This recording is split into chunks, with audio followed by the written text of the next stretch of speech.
Delhi NCR में सर्दी की शुरुआत के साथ ही हवा की भी हालत बिगड़ती हुई नजर आ रही है। सुबह के समय कई इलाकों में धुंध और प्रदूषण की वजह से रास्ता साफ दिखाई नहीं दे रहा है। इससे ड्राइविंग और रोज का सफर मुश्किल हो गया है। मौसम विभाग के पूर्वानुमान के अनुसार 14 दिसंबर को दिल्ली में सुबह के समय हल्के से मध्यम स्तर पर कोहरा बना रह सकता है।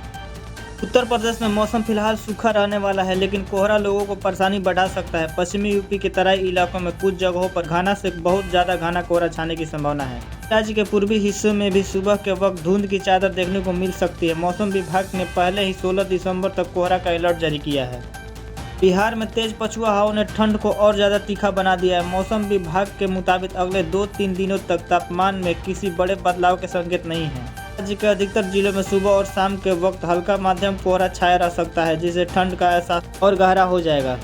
मौसम विभाग ने चेतावनी दी है कि नॉर्थ इंटीरियर कर्नाटक में 13 से 15 दिसंबर तक शीतलहर की स्थिति बन सकती है। साउथ इंटीरियर कर्नाटक, तेलंगाना, उड़ीसा और छत्तीसगढ़ में भी 13 से 14 दिसंबर को ठंड का एहसास दिखेगा। कुछ इलाकों में गंभीर शीतलहर का आशंका जताई गई है। मौसम विभाग के पूर्वानुमान के मुताबिक पश्चिमी हिमालयी क्षेत्र जैसे जम्मू कश्मीर, लद्दाख में 13 से 18 दिसंबर के बीच हल्की बारिश और बर्फबारी की संभावना है। हिमाचल प्रदेश और उत्तराखंड के ऊंचाई वाले इलाकों में 14 दिसंबर को बारिश और बर्फबारी हो सकती है।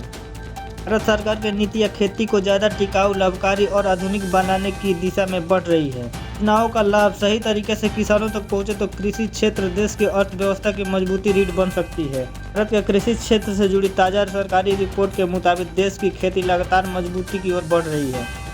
राजस्थान के प्रधानमंत्री फसल बीमा योजना के तहत रबी सीजन की अधिसूचना जारी कर दी गई है। योजना में इस बार सरसों, गेहूं और मौसम आधारित कई फसलें, आलू, बैंगन, नींबू और आम को भी शामिल किया गया है। फसलों की बीमा की अंतिम तिथि 31 दिसंबर 2025 तक निर्धारित की गई है। गढ़ में खाद की कमी के बीच बडोरा गांव में खाद लेने पहुंचे किसान की लाइन में इंतजार करते हुए मौत हो गई, जबकि जिले भर में यूरिया संकट के चलते किसानों का विरोध और सड़क जाम जैसी स्थिति बनी हुई है।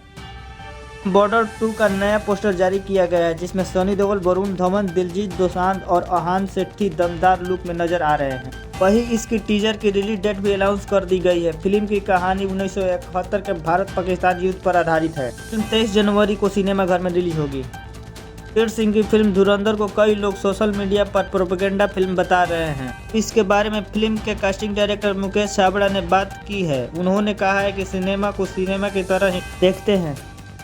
टोयोटा हिलेक्स दुनिया भर में अपनी मजबूती, भरोसेमंद और परफॉर्मेंस से टिकाऊपन के लिए जानी जाती है। अब इस पॉपुलर पिकअप ट्रक ने सेफ्टी के मोर्चे पर भी अपनी ताकत साबित कर दी है।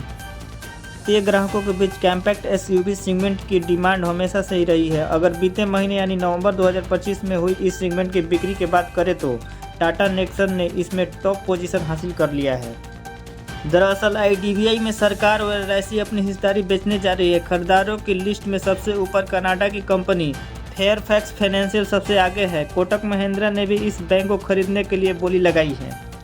नैनीताल बैंक ने नौकरी की तलाश कर रहे युवाओं के लिए बड़ी राहत देते हुए clerk, stationery officer, customer service associate, specialist officer सहित कुल 185 पदों पर भर्ती का नोटिफिकेशन जारी किया है। आवेदन प्रक्रिया शुरू हो चुकी है और उम्मीदवार 21 जनवरी 2026 तक ऑनलाइन आवेदन कर सकते हैं। ये शेयर बाजार के लिए दिसंबर का दूसरा हफ्ता मिला जुला रहा। पहले 3 दिन बाजार में गिरावट रही, आखिरी 2 दिन बाजार में बढ़त दिखाई दी। पर निफ्टी 26,000 से नीचे रहा, हालांकि आखिरी दिन किसी तरह से यह 26,000 के पार पहुंचा। सेंसेक्स भी 85,200 के मनोवैज्ञानिक स्तर के पार पहुंच गया है।